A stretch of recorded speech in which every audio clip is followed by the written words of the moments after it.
क्या उन मंदिरों में जहां करोड़ों करोड़ों रुपया चढ़ता है, क्या उन मंदिरों के अंदर अगर यह हो जाता कि इस पैसे का इस्तेमाल पूरे देश में गुरुकुल खोलने के लिए किया जाएगा, तो आप कहीं जाते? नहीं जाते। तो आप अपने बच्चे को सेंट जेवियर नहीं भेजते, सेंट फिडेलिस नहीं भेजते। ये गली गली सरस्वती कॉन्वेंट स्कूल बन रहे हैं, वहां नहीं भेजते।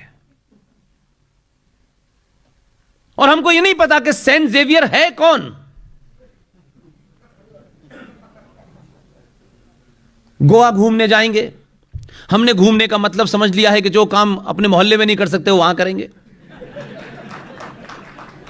वहां कोई देखेगा नहीं, क्योंकि वहां पहले से ऐसी में मिल जाएंगे, पता ही नहीं चलेगा हम कौन हैं। उसी गोवा के अंदर 1 महीने तक वो मक्कार, वो कातिल सेंट जेवियर की डेड बॉडी को सार्वजनिक तौर पे बाहर रखा जाता है। अभी होके आए हूं गोवा से, वो बाहर रखी हुई है डेड बॉडी।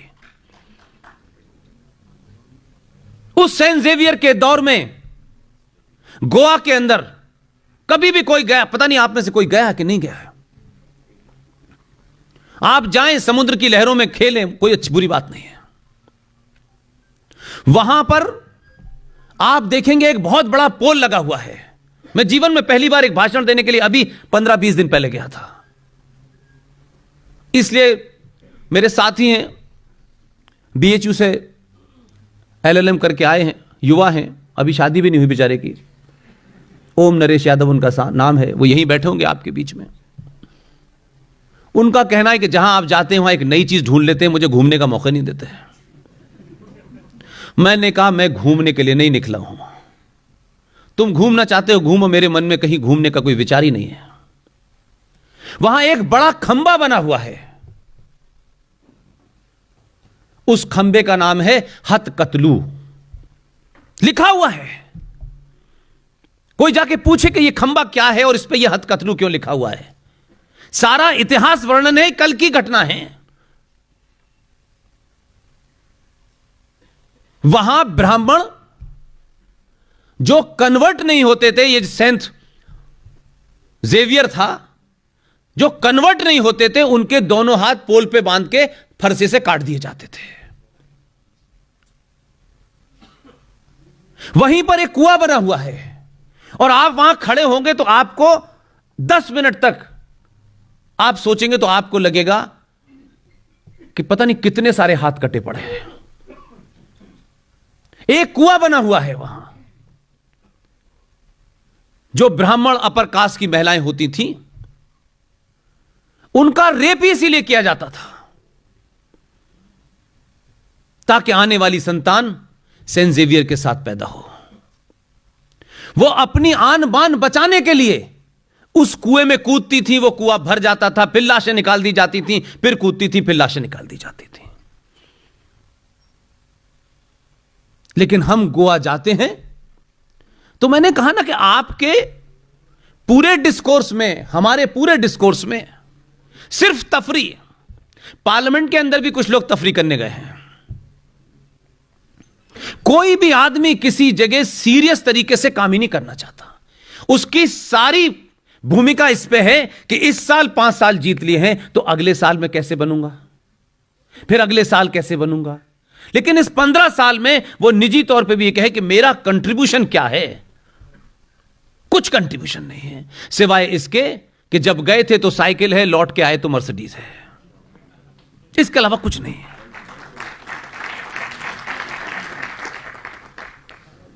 लिहाजा आज की डेट में ये जो मैंने इतनी बड़ी आपको क्रोनोलॉजी बताई, उसके पीछे मेरी सिर्फ एक ही मकसद था।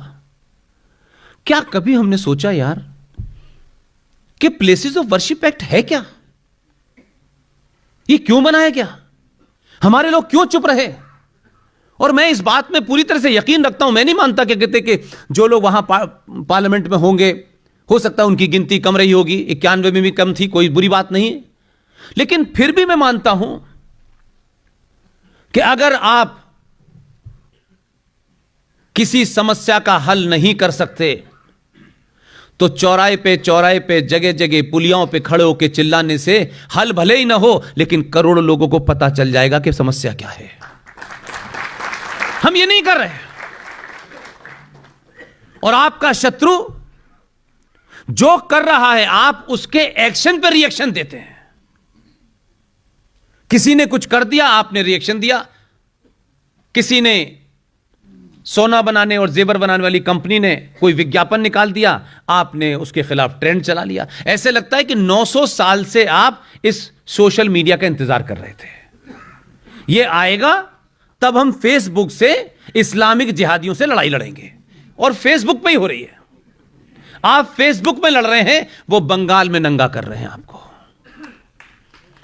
वो कश्मीर में मार रहे हैं आपको, वो उत्तर प्रदेश के 24 डिस्ट्रिक्ट से आपको भगा चुके हैं, वो केरल में मार रहे हैं, वो आसाम में मार रहे हैं, वो त्रिपुरा में झूठी खबर फैला करके मुंबई में आग लगा रहे हैं। आपको फेसबुक का इंतजार है। दोनों के लड़ने की अप्रोच देखिए। प्लेसेस ऑफ वर्शिप एक्ट क्या है, यह भी आज के लोगों को नहीं पता। और मैं कहता हूं किसी को नहीं भी पता हो, इसलिए मैं बार बार कोई आरोप नहीं लगा रहा हूं, न मेरी हैसियत। मैं आज भी मानता हूं कि जो जहां है कुछ कर रहा है, लेकिन वो कुछ जिस स्पीड से कर रहा है उतनी स्पीड से आप खत्म हो रहे हैं। पार्लियामेंट में कानून बन गया कि जितने भी इस्लामिक जिहादी आक्रांता आए थे, उन्होंने भारत के हजारों मंदिरों को तोड़ा। किसी मंदिर को मस्जिद में कन्वर्ट कर दिया, किसी को मजार में कन्वर्ट कर दिया, किसी मंदिर के अंदर ही मस्जिद बना दी उन्होंने। ये तमाम सारी चीजें हुई। उनकी गिनती कोई 20,000 से ज्यादा है, लेकिन हमारे हिंदुओं को सिर्फ यही पता है, मथुरा, काशी और जन्मभूमि, कृष्ण जन्म, ये भी 3 पता है। और ये 3 मिल जाएंगी तो सब कुछ उद्धार हो जाएगा। एक की लड़ाई 150 साल से लड़ रहे थे। औरंगजेब ने कोर्ट कचहरी में जाकर के आपसे लिया था ना, नियम कानून से लिया था। आपको नियम कानून पे बड़ा यकीन है। नियम कानून से कुछ नहीं मिलता है, डेट मिलती है। जो कमजोर समाज होते हैं वो नियम कानून की बहुत बात करते हैं, इसलिए अपने पुरुषार्थ का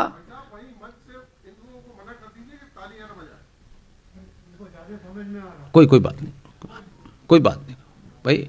एक आदमी इतने साल के बाद अपने मन की बात रेडियो पे कह पा रहा है, ये तो ताली ना बजाए, तो ताली तो बजाने दीजिए। प्लेसेस ऑफ वर्शिप एक्ट के तहत यह कहा गया कि ये जितने भी 40,000 मंदिर हैं, इन मंदिरों की 15 अगस्त 1947 को जो स्थिति थी, जो स्टेटस को था, वो एज इट इज रहेगा, और भारत की सुप्रीम कोर्ट में इनके खिलाफ कोई पिटीशन एक्सेप्टेबल नहीं होगी। इतने लीगल बैठे हैं, किसी ने चैलेंज किया? जज साहब को नाली की गंदगी पे सुओमोटो ले लेते हैं। जली कट्टू पे जज साहब बहुत चिंतित हैं, दही हांडी की लंबाई पे बड़े चिंतित हैं, महाकाल पे पानी कितना होगा इस पे चिंतित हैं, लेकिन इस पे चिंतित नहीं है। उस एक्ट के तहत भारत में जितने भी मंदिर हैं उस पे आपका क्लेम नहीं है, क्लेम समाप्त। और इन्हीं लीगल के बीच में से किसी ने आपको रास्ता भी नहीं बताया कि इसके बीच में से रास्ता भी निकल सकता है। एक रास्ता यह है कि दिल्ली की केंद्र सरकार उस कानून को निरस्त कर दे। अब जैसे ही मैं यह कहता हूं, हर आदमी को लगता है अरे कितना आसान रास्ता है, क्यों नहीं करती है? 303 दिए तो हैं। ऐसे लगता है हर आदमी ने 1 वोट नहीं दिया, 303 वोट दिए हैं, इसलिए फौरन करना चाहिए। और वो कर्जे में है हमारे कि इतने वोट लेके भी नहीं कर रहा। हम बिना जाने उसकी पेचीदगियों को जानते नहीं हैं, और हमको लगता है अब यार 303 हो गया, अब क्यों नहीं करता, बस संविधान क्यों नहीं बदलता। अपने घर की मेज कुर्सी अपनी मर्जी से तो रख नहीं पाते हैं, उससे कह रहे हैं संविधान बदल दें। वो तो 3 बार परमिशन लेनी होती है श्रीमती की। लेकिन आपके पास रास्ते हैं तो कम से कम समाज के बीच में उन रास्तों को, वो लीगल ही हैं, उसको बता तो दें कम से कम। मैंने सुना है वकीलों के बड़े बड़े संगठन हैं, अलग अलग जमातें हैं, बड़ी चर्चा उसमें राष्ट्रवाद की होती है। उनको किसने रोका है? और अगर हम कुछ नहीं कर सकते, अगर हमारे पास कोई रास्ता है तो उसे सार्वजनिक क्यों नहीं बताते? क्योंकि सार्वजनिक बताने से कुछ मिलता नहीं है। अकेले में ज्ञान देने से राज्यसभा की सीट पक्की हो जाती है।